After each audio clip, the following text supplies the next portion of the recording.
Isang mapagpalang araw sa ating lahat, mga kapatid. Ako muli si Adrian Bernales ng Batch 3 at ito ang aking daily devotion. At ngayong araw ay pag-uusapan natin kung narinig mo na ba yung pre-tribulation rapture. At ang ating Bible verse ay mula sa 1 Thessalonians chapter 4 verse 16 to 17. Sinasabi sa ating scripture ngayong araw, mga kapatid, "For the Lord himself shall descend from the heaven with a shout, with the voice of the archangel, and with the trump of God, and the dead in Christ shall arise first. Then we which are alive and remain shall be caught up together with them in the clouds, to meet the Lord in the air, and so shall we ever be with the Lord." Mga kapatid, alam ba natin na may katuruan sa Biblia na tatawag na pre-tribulation rapture? Ito ay nagtuturo na bago pa man magsimula ang matinding kapighatian ng Great Tribulation sa mundo, ay mayroong isang panahon ng matinding gulo, pagdurusa at paghahari ng Antikristo. Darating muna si Kristo ng lihim para kunin ang kanyang mga anak, ang kanyang iglesia. Kumbaga habang ang mundo ay patuloy na tumitindi sa kasamaan at naghahanda ng daan para sa paglitaw ng Antikristo, ang Panginoong Hesus naman ay babalik para iligtas tayo muli sa galit na darating.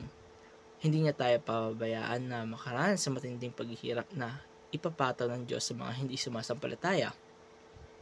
Ito ay isang paalaala na bilang mga tunay na mananampalataya, tayo ay may pag-asa na kahit gaano pa kadilim ang hinaharap nating mundo, hindi tayo iwan ni Kristo, dahil ang rapture ay isang biglaan at misteryosong pangyayari, pero tiyak, magsisimula ito sa isang sigaw, isang trumpeta, at sa isang kisap-ata.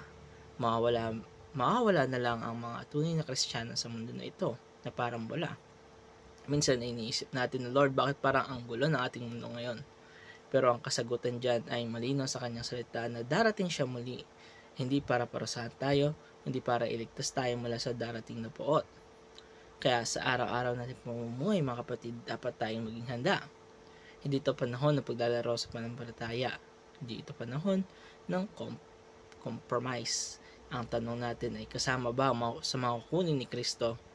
At kung hindi pa, ngayon ang tamang panahon para manampalataya tayo, magsisi, at lumakad tayo sa kalooban niya.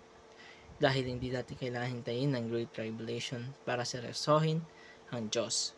Tandaan natin na darating siya ng biglaan at tanging yung mga totoo na lamang at may relasyon sa Kanya ang kukunin niya.